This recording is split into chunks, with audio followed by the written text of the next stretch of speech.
salue Marie, comblée de grâce, le Seigneur est avec vous.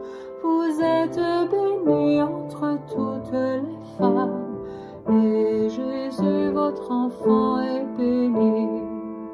Em nome do Pai, do Filho e do Espírito Santo.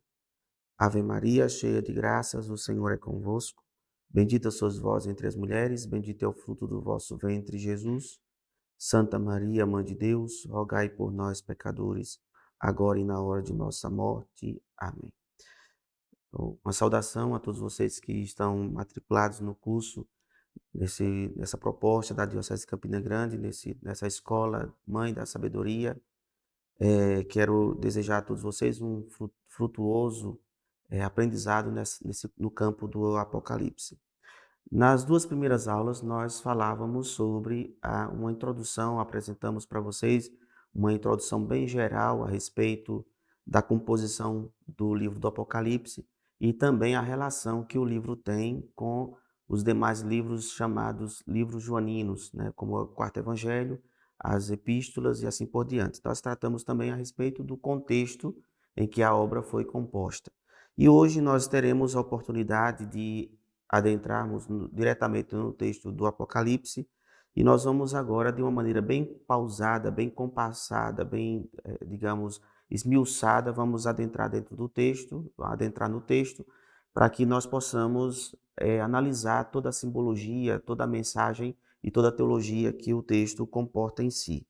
Primeira coisa que nós podemos dizer, já assinalei isso de maneira, digamos, indireta, mas aqui nós estamos tratando de um livro que não é uma obra anônima.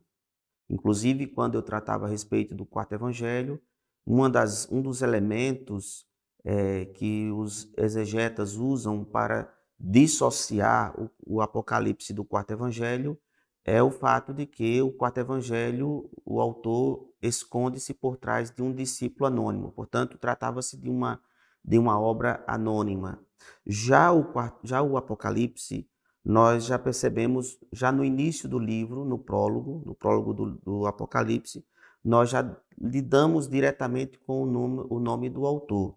Então, muitos exegetas compreenderam que não faz sentido, de um lado, o mesmo autor escrever uma obra, o Quarto Evangelho, e esconder-se por trás da alcunha de discípulo amado, e uma obra subsequente em que o mesmo autor, se tratasse do mesmo autor, iniciar a obra já com a apresentação do seu próprio nome.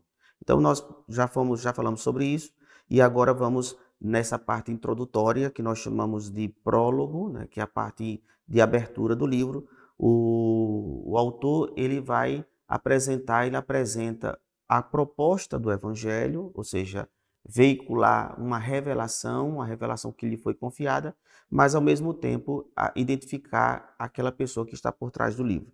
A nossa didática vai ser assim: como nós temos um livro que é bastante simbólico e versículo a versículo nós vamos lidando com muitos elementos simbólicos, então a minha proposta para o estudo é que você tenha diante de si uma Bíblia de Jerusalém ou Bíblia do Peregrino, para que nós possamos fazer uma leitura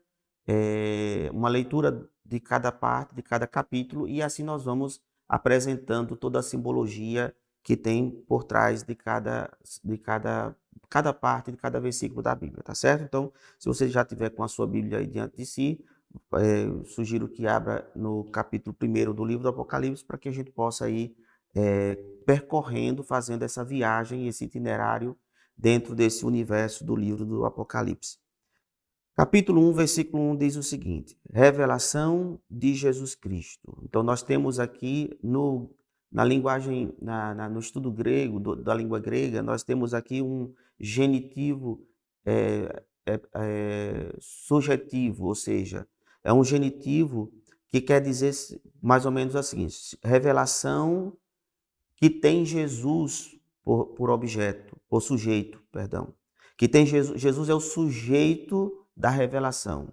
Então, significa dizer que a revelação foi apresentada ao vidente, a João vidente, por meio de Jesus. Por isso que ele vai dizer revelação de Jesus Cristo. Então, Jesus é o autor, é o sujeito da revelação. Essa revelação foi confiada ao vidente por meio de Jesus Cristo. Deus lhe a concedeu para que mostrasse aos seus servos, ou seja, Deus concedeu a Jesus, não a João, né? Jesus é o veículo da revelação para João. Então, Deus concedeu a Jesus para que ele mostrasse a seus servos, aos servos de Jesus, as coisas que devem acontecer muito em breve. Uma pausa aqui com relação a essa questão muito em breve, o que levou muita gente a interpretações equivocadas. Uma coisa que eu quero adiantar aqui para vocês é que a grande maioria das revelações veiculadas por meio do Apocalipse já se concretizaram. Então, muita gente fica lendo o livro do Apocalipse na busca de tentar compreender fenômenos, por exemplo, toda vez que acontece uma catástrofe climática, uma catástrofe natural, um caos natural, as pessoas vão associar a alguma manifestação ou alguma mensagem do livro do Apocalipse, quando que, na realidade, quase todo o Apocalipse, quase toda a revelação já se concretizou. Por isso que o texto diz assim, que se realizará muito em breve. Claro, nem tudo que está contido aqui já se concretizou, nem tudo. Até porque nós sabemos que o livro vai coroar na vinda escatológica de Cristo. Então, essa mensagem da vinda escatológica de Cristo, de fato, é algo que ainda nós aguardamos. Mas todos os elementos que foram transmitidos, que foram revelados ao vidente, todos eles, a maioria deles já se concretizaram. Devo aqui ressaltar para vocês que o texto foi escrito num ambiente de perseguição. Então, quase todas as revelações dadas ao vidente eram para aquela realidade daquele momento histórico. Volto a insistir. O texto bíblico, a revelação, ele tem como objetivo dar esperança à igreja, a todas as igrejas da Ásia Menor. Isso eu falei, acho que não sei se foi na primeira ou foi na segunda aula, mas dar esperança às igrejas da Ásia Menor para o momento de perseguição que aquelas comunidades estavam vivenciando por causa do nome de Jesus. Então, essas revelações, a maioria delas se concretizaram ou no momento em que estava sendo composto o livro, as coisas estavam realizando, ou nos 2 séculos seguintes, que foram os séculos de grande perseguição, certo? Então, aqui nós não vamos ler essa mensagem aqui que está contida, que se realizará em breve, como sendo um defeito da palavra de Deus, uma vez que já se passaram 2000 anos da composição do livro. As coisas que devem acontecer muito em breve, ele a manifestou com sinais por meio do seu anjo. Veja, eu falei isso também nas 2 aulas anteriores, que a mensagem foi veiculada através de figuras, de alegorias, de imagens, que é o que caracteriza exatamente a linguagem apocalíptica, por meio do seu anjo enviado ao seu servo João. Porque vocês vão perceber que vai ter um anjo dentro dessa revelação. Vai aparecer um anjo dentro da história que ele vai funcionar como se fosse uma espécie de mestre de cerimônia. Vamos entrar dentro, ao lermos o Apocalipse, nós vamos adentrar dentro de um ambiente litúrgico. Vocês vão percebendo que nossa liturgia católica ela foi fortemente influenciada pela linguagem apocalíptica. Não somente a liturgia, mas quem tem a oportunidade de viajar às grandes basílicas espalhadas pela Europa, sobretudo basílicas medievais ou até mesmo renascentistas, vocês vão perceber que a arte barroca e renascentista, ela foi influenciada pela linguagem apocalíptica, que é a linguagem dos símbolos, é usar a mensagem revestida de simbologia, ou usar simbologia para expressar a mensagem e assim por diante. Interessante que João diz aqui que a mensagem, a revelação de Jesus Cristo, ou seja, ele que é o sujeito da revelação, foi feita por meio de sinais ao anjo enviado por Deus ao seu servo João. Aqui aparecendo o nome, portanto, aquilo que eu dizia no início desta aula de hoje, trata-se de uma obra que não é anônima, é uma obra autográfica, ou seja, tem a assinatura do redator, do editor ou do escritor da obra, o qual atestou tudo quanto viu como sendo palavra de Deus. Ou seja, João aqui entende que tudo que ele contemplou por meio desta revelação, provavelmente em forma de êxtase, tudo aquilo que ele contemplou, tudo aquilo que ele visualizou através das muitas imagens, tudo isso ele atesta como sendo revelação vinda da parte de Deus. Feliz, versículo 3, feliz o leitor e os ouvintes das palavras desta profecia, se observarem o que nela está escrito, pois o tempo está próximo. João utiliza uma máxima que Jesus nos evangelhos utilizava. Por exemplo, tanto no Sermão da Montanha, que foi transmitido por Mateus, como o Sermão da Planície, transmitido a versão de Lucas, Jesus no sermão diz: felizes os pobres, felizes os que sofrem, felizes os que choram, nós chamamos de bem-aventuranças. Aqui João acrescenta mais uma bem-aventurança. Feliz o leitor feliz o leitor ou os ouvintes desta profecia.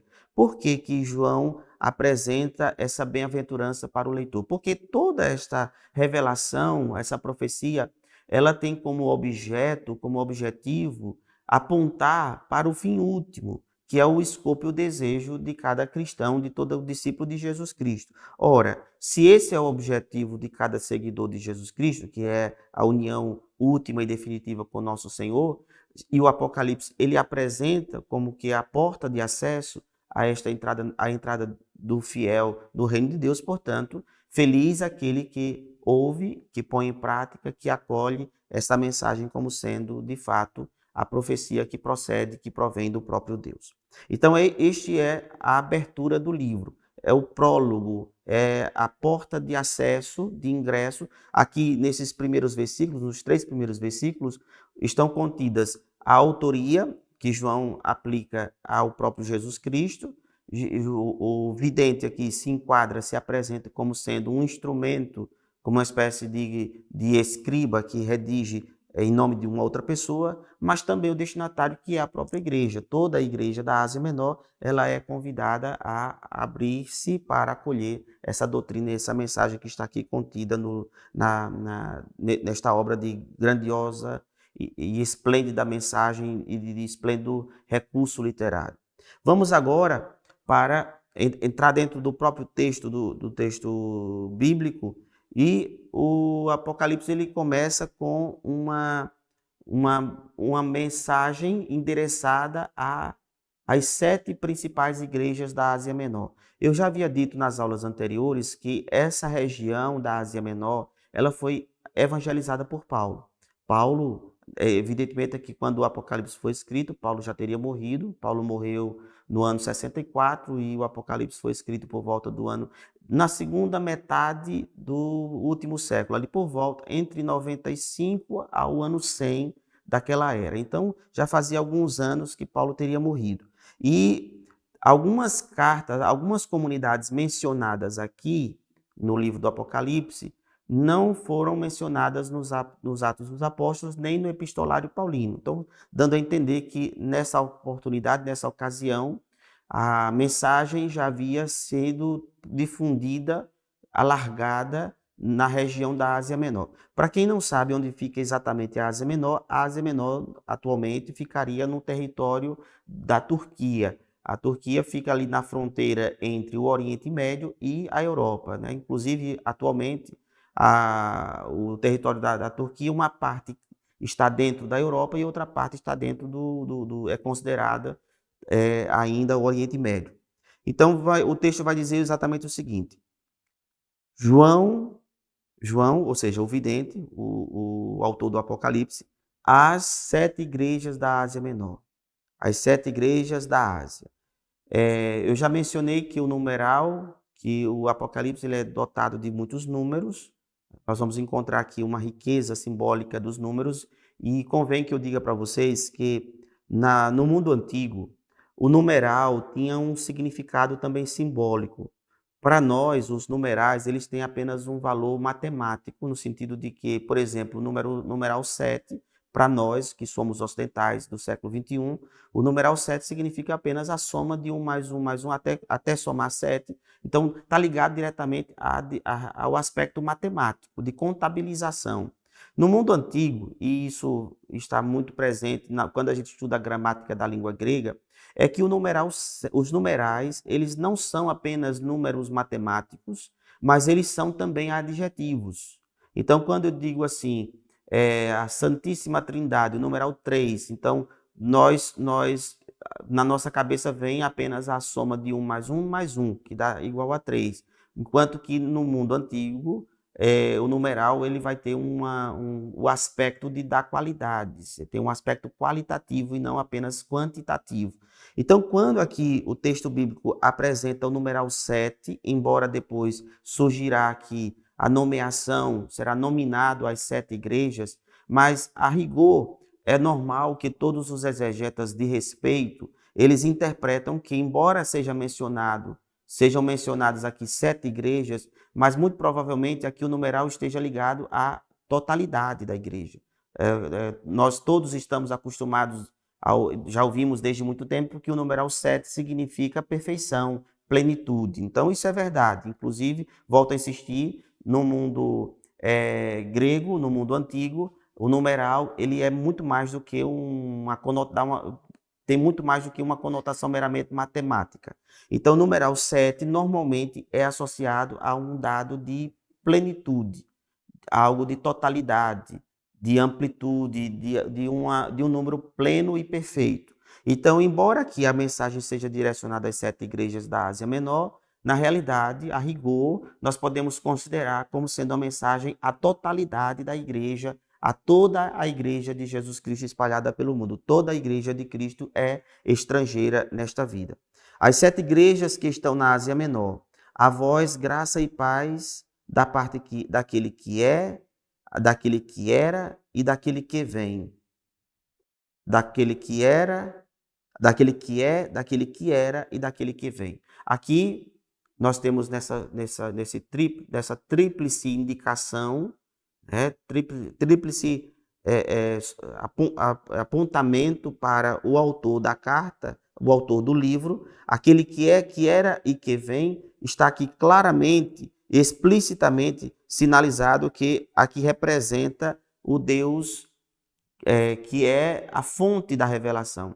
Vamos lembrar que lá no Antigo Testamento, quando Deus apresentou-se diante de Moisés, Deus se apresentou quando Moisés pergunta, quando os hebreus me perguntarem qual foi o Deus que me apareceu, que nome lhes direi? Qual é o teu nome? E aí o Senhor diz, diga aos filhos de Israel que eu sou, me apareceu, e que eu sou, lhe enviou para libertar o povo da escravidão do Egito. Então aqui claramente, pela presença do verbo ser, aquele que é, aquele que era e daquele que vem, dando a entender que Deus é, veja que o verbo ser no presente do indicativo dá uma ideia de estabilidade, que não existe um tempo em que ele não era, de que ele não existia, e não haverá um tempo em que ele deixará de existir. Aqui está contido a máxima ou a compreensão de que Deus, o Deus que é o autor da revelação, ele é eterno.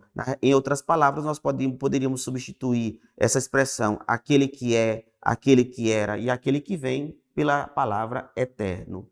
Ou seja, a mensagem vem da parte daquele vem da parte do eterno, substituindo essa tríplice nomeação apenas pela palavra eterno, já daria a entender, já significaria, obviamente, naturalmente, que aqui se trataria do Deus, o Deus de Israel. Depois ele continua dizendo, da parte dos 7 espíritos que estão diante do seu trono. Os 7 espíritos, mais uma vez eu volto para o significado numérico do 7, né, do numeral 7, como sendo o pleno, perfeito. Aqui não menciona o Espírito Santo, por exemplo, no singular, o Espírito, mas digamos no plural, não é que sejam 7 espíritos de maneira tal como nós compreendemos, mas aqui o numeral 7, volto a insistir, representa a plenitude ou a totalidade do ser, que é o próprio Espírito Santo. Então nós temos aquele do eterno, aquele que é, que era e que vem, o eterno, os 7 espíritos que estão diante do seu trono, que é o Espírito Santo, E um pouco adiante vai aparecer o terceiro elemento, que é o Cordeiro. Então, nós teremos aqui mencionado a Santíssima Trindade. O Pai, que é o Eterno, o que está sentado no trono, os 7 Espíritos que estão diante do trono, que representa o Espírito Santo, significa o Espírito Santo, e um pouco adiante, o Cordeiro, que é o Messias que foi enviado e por meio de seu sacrifício redentor teria sido a causa da redenção da humanidade. Aquele que nos ama e que nos lavou, um pouco antes ele fala dos 7 Espíritos que estão diante do seu trono, da parte de Jesus Cristo, a testemunha fiel, ou seja, então aqui estão mencionadas a Santíssima Trindade, aquele que é, que era e que vem, o Eterno, os 7 Espíritos, que é os Espíritos que é o Espírito Santo, e da parte de Jesus, que é a testemunha fiel, o primogênito dentre dos mortos, o príncipe dos reis da terra, aquele que nos ama e que nos lavou de nossos pecados em seu sangue e fez de nós uma realeza de sacerdotes para Deus seu Pai. A ele pertence a glória, o domínio pelos séculos dos séculos. Amém. Então nós percebemos outro detalhe aqui no versículo 6, quando diz que ele fez de nós uma raça, uma realeza de sacerdotes. Aqui nós temos que, isso nos remete ao nosso batismo. Quando nós fomos batizados, no momento da unção, o padre faz uma oração sobre a criança, e ungindo a criança, de modo que, assim, a partir daquele momento, nós fomos constituídos, ungidos, para participarmos de uma tribo sacerdotal e real, e régia. De maneira que, quando nós chegarmos na eternidade, na Nova Jerusalém, na Nova Sião, nós participaremos do povo de Deus, de um sacerdócio, como se fosse a nova tribo de Levi. Todos nós faríamos parte desta casta sacerdotal, inclusive vocês que são leigos. Por exemplo, em virtude do meu batismo, antes de ser padre, eu fui ungido para o sacerdócio comum, chamado sacerdócio comum dos leigos. Mas Deus me chamou do meio dos leigos para que eu pudesse abraçar o sacerdócio ministerial a serviço de vocês que são leigos. Mas quando nós chegarmos na eternidade, todos nós faremos parte da tribo de Levi. Estaremos na condição do sacerdócio de Cristo e reinaremos com ele, conforme ele mesmo diz, né? Vocês sentarão em 12 tronos para governar e para julgar as 12 tribos de Israel. Logo em seguida, no versículo 7, o texto continua dizendo o seguinte: eis que ele vem com as nuvens, e todos os olhos o verão, até mesmo os que transpassaram, e todas as tribos da terra baterão no peito por causa dele. Sim, amém. Nós temos aqui uma antífona, provavelmente fazia parte de um hino cristológico da época, litúrgico provavelmente, e ele termina com a expressão amém. A palavra amém, que normalmente as pessoas traduzem como sendo assim seja, embora na verdade não seja exatamente isso, porque a palavra amém é uma sigla que seria mais ou menos cada palavra, cada letra que compõe o amém faz parte é a inicial de uma palavra em hebraico. Por exemplo, quando você pronuncia a frase Elohim Melech Neeman, ou seja, o Senhor é rei fiel, quando você tira a primeira letra de Elohim, a segunda letra de Melech, que é rei, e a última letra, que é Neeman, fiel, nós vamos compor exatamente a palavra amém. Então, toda vez que nós dizemos amém, nós estamos professando o Senhor é rei fiel, significando que aquilo que está dito na prece, na oração, o Senhor é fiel para concretizar. E ele é rei, e ele pode concretizar porque ele é rei e ele tudo pode. Então, o hino ele conclui-se com esta fórmula trinitária. Depois, no versículo 8, diz o seguinte: eu sou o alfa e o ômega. Todos nós já somos familiarizados com essa expressão, alfa e ômega, das duas primeiras letras. A primeira letra do alfabeto grego, alfa, e a segunda e a última letra do alfabeto grego, o ômega, significando que ele é o início e o fim da história. Aquele que é, aquele que era e aquele que vem, o Todo-Poderoso. Mais uma vez, ligado, retoma aquela saudação inicial, apontando para aquele que está sentado no trono, que é o próprio Deus, o autor, o criador, aquele que enviou o próprio Jesus Cristo. A seguir, nós entramos no versículo 9, que é a visão preparatória, anterior às cartas direcionadas às 7 igrejas. Eu, João, vosso irmão e companheiro na tribulação, na realeza e na perseverança em Jesus Cristo, encontrava-me na ilha de Patmos por causa da palavra de Deus e do testemunho de Jesus. No dia do Senhor, fui movido pelo Espírito e ouvi atrás de mim uma voz como de trombeta, ordenando. Dois pontos, começa. Então aqui depois de 2 pontos começa a voz, né? Mas antes eu quero aqui apenas apresentar algumas considerações a respeito do que eu acabei de ler para vocês. Primeira coisa, João estava encarcerado por causa do evangelho. Enquadra muito bem aquilo que eu dizia nas 2 primeiras aulas. Era tempo de perseguição. João tinha sido encarcerado, certamente exilado numa ilha, vivia como prisioneiro. Lá, provavelmente, no momento de oração, ele tem um êxtase e recebe a revelação enquanto estava encarcerado. Depois, ele apresenta aqui um anjo, um mensageiro, que é esse anjo inicial que eu apresentei aqui no início, né, no versículo 1, quando ele diz assim, por meio do seu anjo enviado por Deus. Lembrem-se que eu falei que esse anjo ele vai desempenhar a função de mestre de cerimônia. Esse anjo vai acompanhar o vidente durante toda a revelação. De vez em quando ele vai aparecer em cena, porque é ele que vai conduzir, é ele que vai orientar o vidente durante todo o trajeto da revelação. Então, versículo 11 diz assim, escreve o que vem no livro, escreve-o o que vês no livro e envia-o às 7 igrejas, a Éfeso, Esmirna, Pérgamo, Tiatira, Sardes, Filadélfia e Laodiceia. São 7 igrejas, sendo que a primeira, que é a igreja de Éfeso, é a principal, porque era a maior cidade da Ásia, e também a capital da província romana da Ásia Menor, e também a igreja de maior relevância fundada por Paulo ali nessa região. No versículo 12, voltei-me para ver a voz que me falava.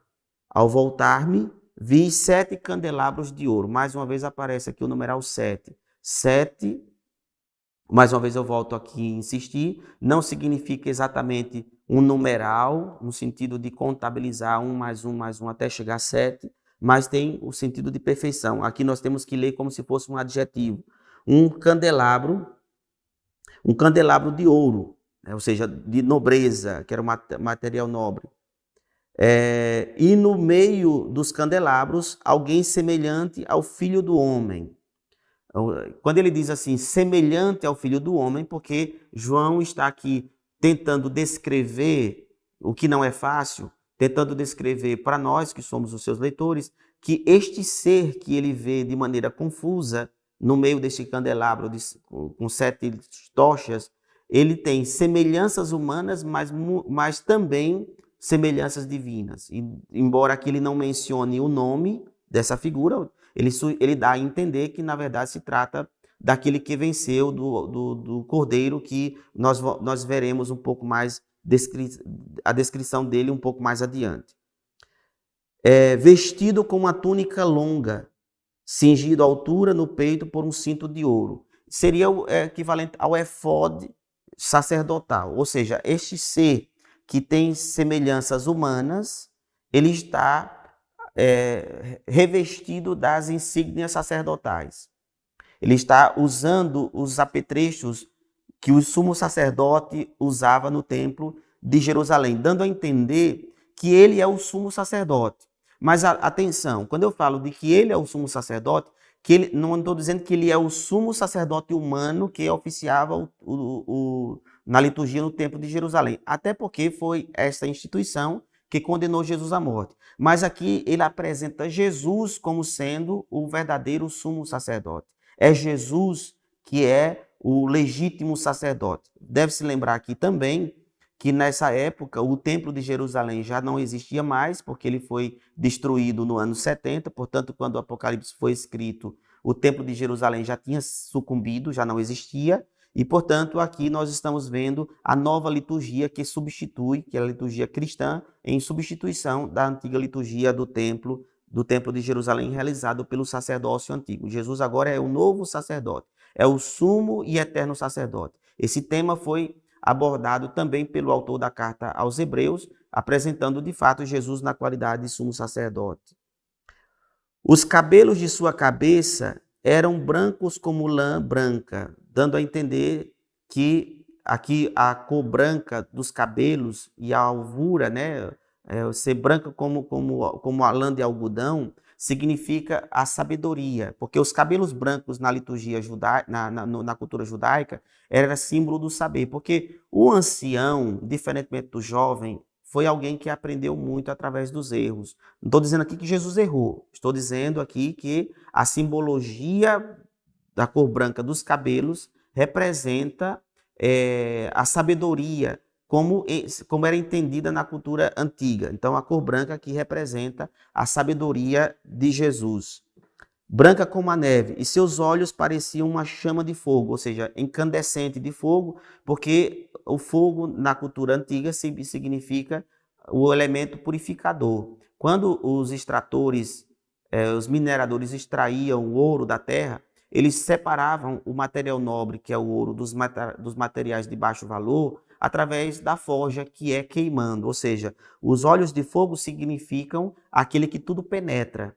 Nada resiste diante do seu olhar. Ele é sábio, ou seja, tem cabelos brancos, símbolo da sabedoria, mas o seu olhar, ele é penetrante. E esse olhar que penetra é o olhar que separa aquilo que é bom daquilo que não é bom. Ou seja, só ele pode julgar o que é bom e o que não é bom, porque ele conhece todas as coisas.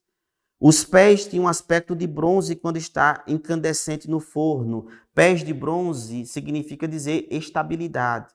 Nós temos lá na profecia de Daniel, no capítulo 7, uma referência que o profeta faz de um gigante que é de material de ferro, de aço, mais os pés de barro, que era a Babilônia, que era o império que dominava Israel. Então o profeta dizia o seguinte: embora aparenta-se ser poderoso e imbatível, mas é fraco porque tem os pés de barro.